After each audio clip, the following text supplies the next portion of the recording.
La police désunie après une première manifestation devant le palais de justice hier. Le syndicat Unité SGP a défilé dans les rues de Cayenne ce matin pour réclamer plus de moyens. Une délégation a ensuite été reçue en préfecture. Le préfet de région met les points sur les i. Maître Thieffou réclamait une expertise supplémentaire sur les sols du Mont-Baduel avant les expulsions. Demande rejetée par le tribunal. Martin Gégère revient sur cette affaire. Et puis elles sont attendues, les bornes Wi-Fi débarquent demain sur la place des Palmistes à Cayenne. Un réseau très haut débit pour plusieurs centaines d'utilisateurs. Les dernières installations ont eu lieu aujourd'hui.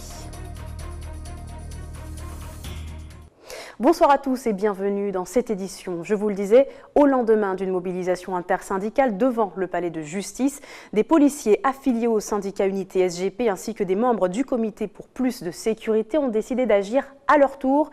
Ils étaient une trentaine à marcher au départ du commissariat de police jusqu'à la préfecture ce matin.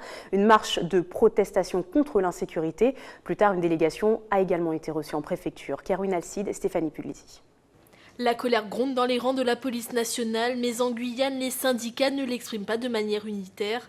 Au lendemain d'une première manifestation organisée par le syndicat Alliance, d'autres policiers ont battu le bitume ce matin. C'est le syndicat Unité SGP Police qui est aux commandes.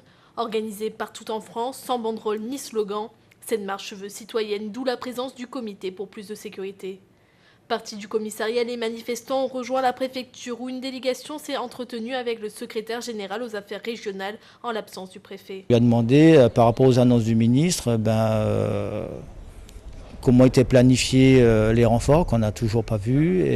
Parce qu'en Guadeloupe par exemple, quelques jours après le passage du ministre, il y a eu un télégramme faisant un appel d'offres pour les renforts. Or, pour la Guyane, on n'a pas vu.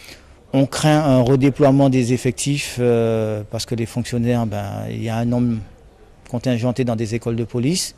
Ils ne peuvent pas être clonés. On craint un redéploiement, donc nous on demande que la Guyane ne soit pas oubliée dans cette démarche.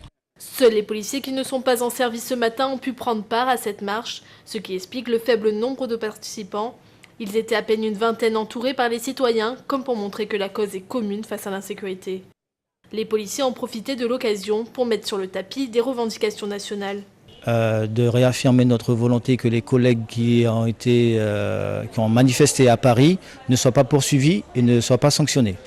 C'était le fil rouge de la discussion, donc le préambule. Satisfaits d'avoir été entendus, les manifestants ont quitté la préfecture. Dès vendredi, les principaux syndicats de police ont rendez-vous avec Martin Gégère, comme l'a demandé le ministre de l'Intérieur. Et notez également que le gouvernement a annoncé ce matin qu'une centaine de millions d'euros seraient bientôt débloqués pour les policiers. Et en bref, aussi 3 personnes ont été blessées par arme à feu hier soir à Montlucas pour un vol de vélo. Il s'agit d'un adolescent de 14 ans, victime du vol, de son père et de son oncle. Ils ont tous 3 été conduits à l'hôpital. Et l'agresseur présumé, un jeune de 17 ans, se serait présenté peu de temps après au commissariat avec sa mère. Sa garde à vue vient d'être prolongée. Le pronostic vital des 3 blessés, quant à eux, n'est pas engagé. Dans l'affaire du Mont-Baduel, le préfet répond aux propos de maître Thieffou. L'avocat remettait en cause les études menées par les services de l'État sur les risques d'éboulement sur la colline. Il réclamait une expertise complémentaire avant que les expulsions ne soient entreprises. L'avocat a été débouté par le tribunal administratif à 2 reprises. Le préfet de région, quant à lui, a réuni les médias cet après-midi pour clarifier la situation. On l'écoute au micro de Jonathan Lariot. Le juge a donné raison à l'administration et a débouté les personnes qui ont fait des requêtes contre ma décision. Donc monsieur l'avocat a perdu. Il y a eu 10 études en 16 ans, faites par un des plus grands cabinets d'expertise mondiale sur la gestion des sols et des terrains, qui s'appelle le BRGM. Donc dire que dans une sorte de subordination à mes services, j'aurais pris une décision sur une connaissance infondée des terrains, c'est ignorer que nous étudions le Mont-Baduel depuis 10 ans. Et c'est mettre les gens dans une situation de danger qui est extrêmement grave. Ce qui est en cause, ça n'est pas des intérêts sur des murs ou sur des maisons, c'est des intérêts sur la vie de personnes, de femmes, d'enfants. Maintenant, si un juge, un jour, estime que les études du BRGM ne sont pas suffisantes et qu'il faudrait qu'un expert géologue, comme le propose l'avocat, relise les études du BRGM, ce sera la décision du juge et je m'y plairai. Pour le moment, ça n'est pas le cas. Dans l'actualité judiciaire, toujours revenons à présent sur le deuxième jour de procès du chanteur guadeloupéen Young Chang MC. Yoni Sama, de son vrai nom, comparaît devant la cour d'assises de Nancy depuis lundi pour tentative d'extorsion avec acte de torture et de barbarie, enlèvement, séquestration et tentative de meurtre. Écroué depuis octobre 2013, le jeune homme serait également impliqué dans une affaire de trafic de drogue entre l'Hexagone et la Martinique. Il encourt la perpétuité. Éric Dupuis. Nancy a été le théâtre de fêtes terribles.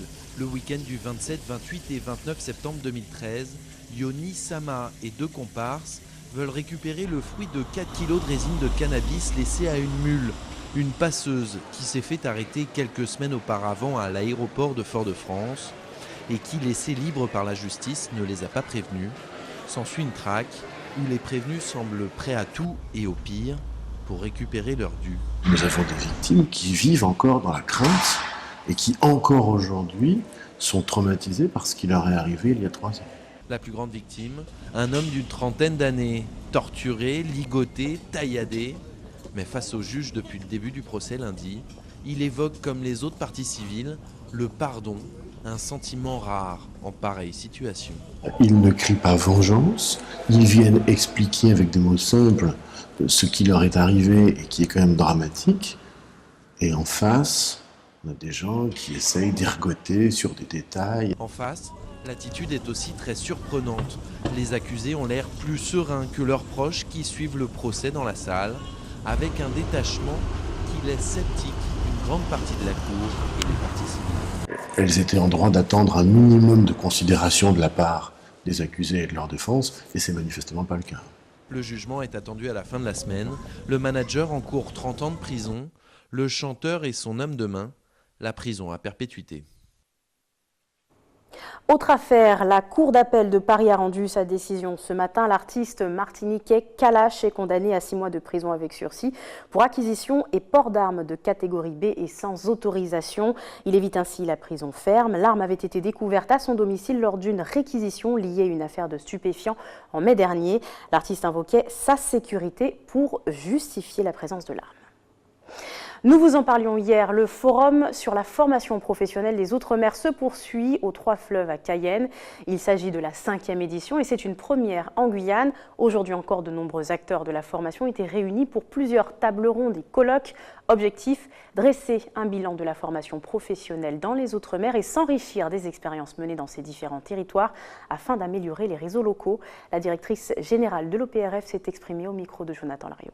Il s'agit d'une manifestation, donc comme son nom l'indique, une université, dans laquelle l'ensemble des acteurs de la formation professionnelle et de l'emploi se rencontrent afin de discuter, d'échanger, de pouvoir présenter les bonnes pratiques et surtout essayer de développer de plus en plus les politiques de l'emploi et de la formation professionnelle. Alors le but, c'est d'échanger et de pouvoir apporter notre expérience, nous, à d'autres régions et que d'autres régions nous apportent aussi leur expérience. Aujourd'hui, je prends l'exemple du service public régional de l'orientation. Lorsque vous avez des personnes qui ont ne serait-ce qu'un projet de reconversion, un projet de formation professionnelle, ça, même à titre personnel, mais aussi dans le cadre professionnel. J'ai besoin de changer de carrière, j'ai besoin d'évoluer dans ma carrière. Et puis on parle des demandeurs d'emploi aussi, qui ont des projets et qui se disent, voilà, je me projette sur tel métier, où est-ce que je me renseigne, où je prends l'information, comment je m'oriente. Le service public régional de l'orientation, c'est ça, c'est un service public, le service public, ça veut dire gratuité, ça veut dire accès facilité. Et en fait, l'ensemble des organismes qui font partie de ce service public de l'orientation délivrent une information et un message qui est identifié et qui est le même pour tous les orientateurs.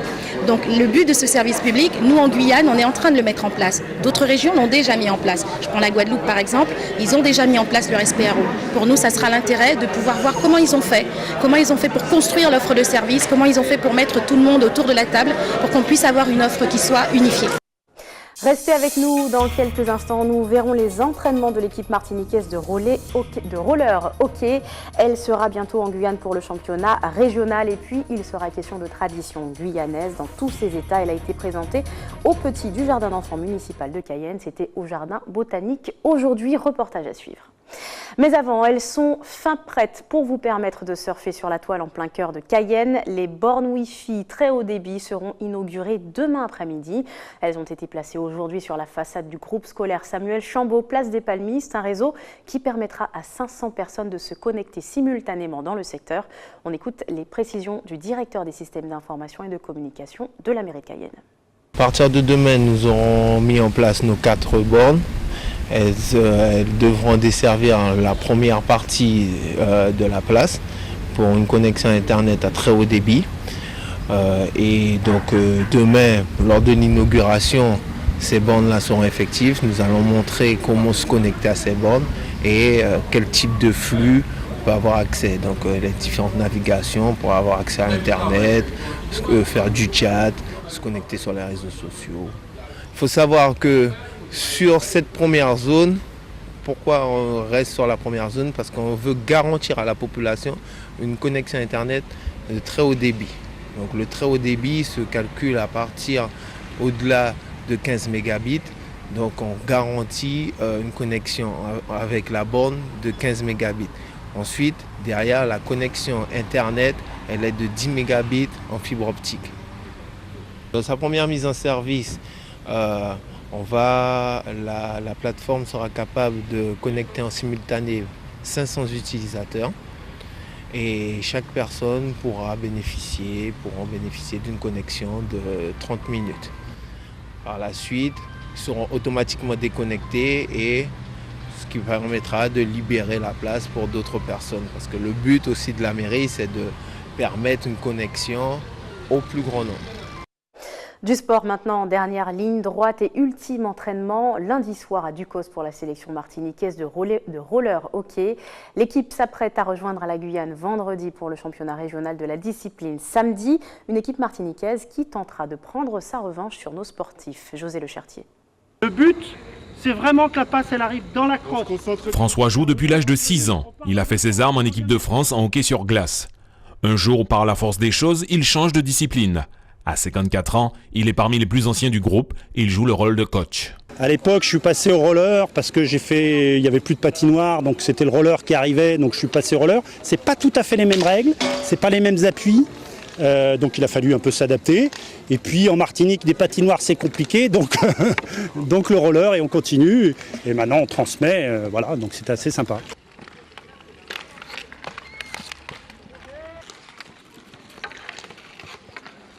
Et vous ne faites pas de passes assez précises. Vous perdez plein de passes parce que les passes ne sont pas précises. Ça va être une mise au point. D'abord, on travaille, comme vous avez pu le voir, sur les passes parce qu'on a un défaut encore, mais c'est dû à la jeunesse du club, de passes.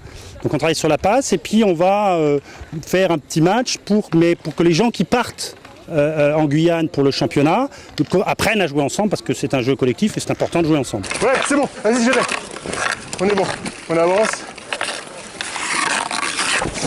Bim! Jouer ensemble et créer une cohésion de groupe, pas toujours simple pour une équipe qui ne dispose pas d'infrastructures adéquates et doit jongler avec des emplois du temps chargés. Médecin de profession, Martin ne peut s'accorder qu'un entraînement par semaine. On le fait quand il fait nuit déjà. Le soleil se couche, donc il fait plus frais. Donc normalement tout le monde est rentré déjà à la maison, donc comme tous les autres. Hein. Donc l'entraînement, après ça demande une condition physique de base, du coup qu'on essaie d'entretenir, chacun selon ses moyens, donc selon ses capacités, etc. Donc on n'a pas de vraiment entraînement particulier, spécifique pour le hockey, chacun fait selon ses capacités.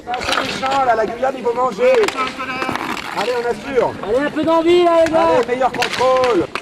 Ok les gars, allez, plus incisif là, plus puissant.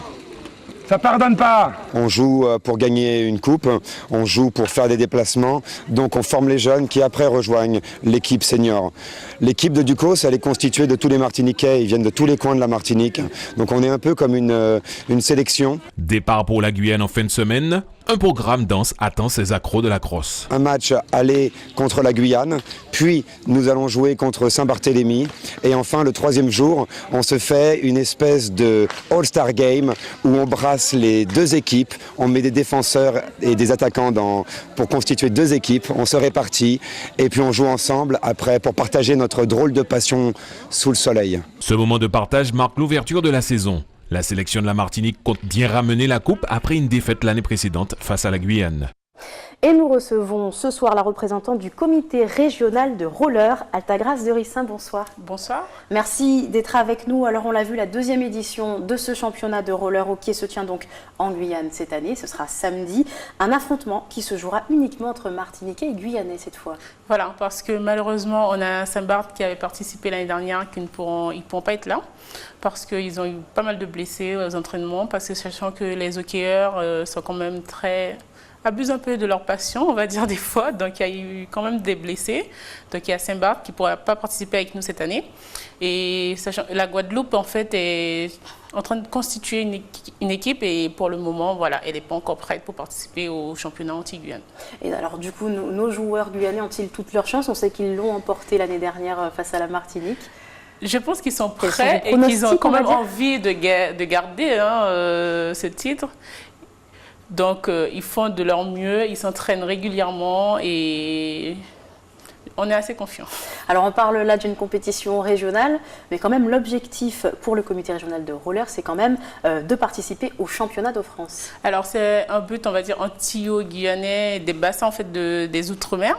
Parce qu'on a eu aussi des contacts avec d'autres départements comme la Réunion ou la Guadeloupe, la Martinique, qui veulent vraiment qu'on ait un club qui représente les Antilles, les Outre-mer, on va dire, au championnat de France, en National 4.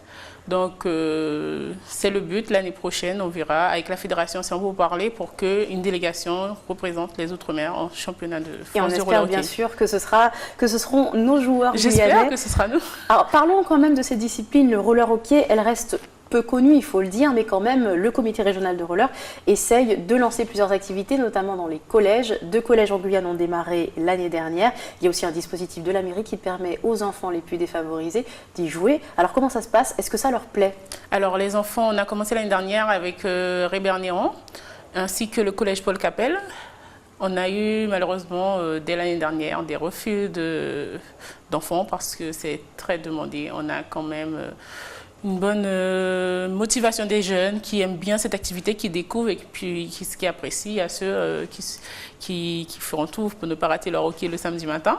Donc c'est le but en fait qu'on recherche, de faire évoluer cette activité, de le faire connaître, qui n'est pas très connu. Dans nos clubs, on a quand même un club en fait avec des jeunes qui font du hockey. Et le dispositif du PRE, on accueille les enfants le samedi matin, qui est un dispositif qui fonctionne aussi assez bien, mis en place par la mairie de Cayenne. On accueille les enfants le samedi matin pour qu'ils découvrent le roller hockey. Vous le disiez vous-même, c'est un sport qui reste peu connu, c'est une discipline dont on ne parle pas beaucoup. Oui. Qu'est-ce qui plaît à ces enfants dans le roller hockey? Ces enfants, c'est bon enfant, il y a une très bonne ambiance et je pense que c'est le nouveau de ce sport qui plaît. Les sports de glisse sont en vogue, on va dire. Et ils découvrent sur leur hockey et ils aiment. Et en tout cas, le comité régional de roller n'en est pas à sa première. En tout cas, avant le roller hockey, il y avait quand même plusieurs activités autour des patins, si je puis dire. Alors, ça fait quand même un peu de temps qu'il a mené plusieurs concours, même régionaux, alors même qu'il n'était pas encore reconnu au niveau de la France. Voilà. Alors, le comité de roller ainsi que les ligues de Martinique, Guadeloupe, il y a quelques années de cela, en fait, pratique déjà depuis très longtemps le roller hockey. C'est juste que je pense que ça a mis un peu de temps avant de prendre l'ampleur que c'est en train de prendre. J'espère que ça va continuer ainsi, qu'on va d'ici bientôt on va monter en élite, en National 1 et puis que ça continue. Et les filles dans tout ça? Alors les filles, ils pratiquent du roller hockey aussi. On a des filles dans les équipes de roller hockey. Et après, il y a le roller, en fait, c'est vaste. On a des disciplines qui sont tout à fait, qui plaisent plus aux filles, comme le slalom, qui est une discipline en roller où est-ce qu'on fait des figures entre des plots. Donc, ça plaît beaucoup aux filles. On a des filles en street. Là, on en a 2 qui partent en fait en stage en France pour un stage d'entraînement, d'apprentissage en fait. Et de perfectionnement. Et de perfectionnement dans l'Hexagone à Marseille. Ils partent ce soir. Pour 2 semaines, ils seront encadrés par le champion de France de roller street, M. Anthony Avella. Donc voilà. De quoi former de futurs grands athlètes, on espère. Merci beaucoup Altagrace de Rissin d'avoir été avec nous ce soir. Je vous remercie de nous avoir invités. On poursuit avec du sport là aussi. Un centre de loisirs a été lancé par la mairie de Saint-Laurent pour occuper ces jeunes pendant les vacances de Toussaint. 40 enfants de la commune de 6 à 12 ans pourront bénéficier de diverses activités, basketball, football ou encore natation, pour ne citer que ces disciplines au programme. Elsa Gonzalez nous raconte. Ça y est, c'est les vacances. Et ce n'est pas pour déplaire aux enfants, venus au centre de loisirs pour s'amuser et jouer à leur sport favori. Et là, on est au centre, on fait beaucoup de choses là. On est en train de jouer au football et les filles jouent au badminton. Moi, je préfère faire ça, au lieu de rester chez moi à m'ennuyer. Ouais. Moi aussi, je préfère faire ça parce qu'après, on se réunit tous ensemble. On se réunit tous ensemble. Âgés entre 6 et 12 ans, ces enfants ont le choix entre plusieurs activités. Athlétisme, volleyball, badminton et même piscine 2 fois par semaine. Ces activités sont encadrées par 5 animateurs qui veillent au bien-être de l'enfant. Parmi eux, 200 en stage pour passer le brevet d'aptitude aux fonctions d'animateur. Je suis ici à cette formation de BAFA, donc ce stage pratique, parce qu'il y a un réel besoin sur Papaichton. Une grosse carence en animateur.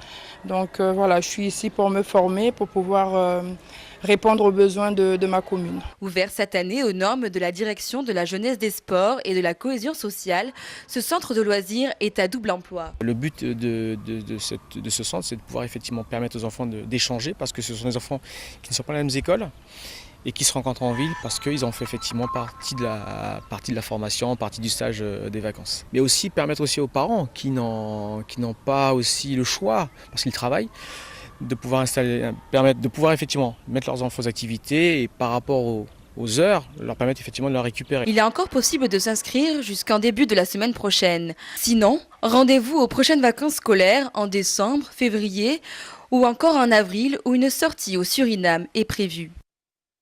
Pour finir, les petits géants ne se sont pas non plus ennuyés aujourd'hui. Les enfants du jardin d'enfants municipal ont participé à la 33e édition des Journées internationales des langues créoles au Jardin botanique.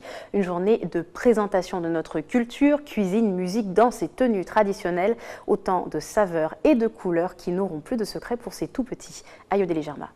Le jardin botanique comme écrin, la tradition comme joyau. Une matinée dédiée à la valorisation du créole auprès des tout-petits du jardin d'enfants Les Petits Géants. Nous pensons, nous les éducateurs, que c'est très important, très tôt, de leur rappeler toutes ces valeurs autour de notre culture et autour de notre langue qui est le créole. De manière plus spécifique, nous avons travaillé tout au long de la semaine, donc c'est pour ça que dès lundi, les enfants ont réalisé des ateliers, notamment du couac coco, ils sont repartis avec à la maison. Donc on leur a montré les différentes phases, le coco râpé, le coco entier. Nous avons aussi réalisé l'activité kalawang, donc les enfants ont fait un atelier dégustation. Pareil, on leur a montré les mangues à l'état brut et ensuite la mangue finie en kalawang. Donc nous avons aussi des chants, nous chantons avec eux en créole, nous leur avons expliqué qu'aujourd'hui il y aurait la journée du créole et qu'on allait danser. Les objets d'antan également, donc on a mis un petit peu des mots, on leur a dit en français et en créole puisque ça fait un petit peu un jeu autour du langage, autour de la langue. Donc voilà, ils ont pu le dire en créole et en français avec leur langage. Casse créole, objet du quotidien, chant, danse, autant de symboles de la créolité. Quant à la langue, elle a été décriée dans le passé, puis valorisée en 1983 par l'instauration de la Journée internationale du créole. Nous, maman, t'es qu'à foutre nous baf, t'es qu'à nous qu'à dire pas la virée. Interdit par les créoles. Il qu'à parler en créole plutôt, mais t'as qu'à répondre en français. Comme il nous connaît le bagne et ces bagnes quand ils étaient libérés, ils étaient qu'à travailler en beaucoup de cas c'est mounian pour très peu d'argent et ils étaient qu'à parler français. Ces bagnes étaient qu'à parler français, donc tout le monde était dit de parler français. À l'école, il faut parler français, tu pas te droit à parler créole. Mais non, heureusement à présent, ils mettaient créole là en avant parce que Mokato pendant longtemps.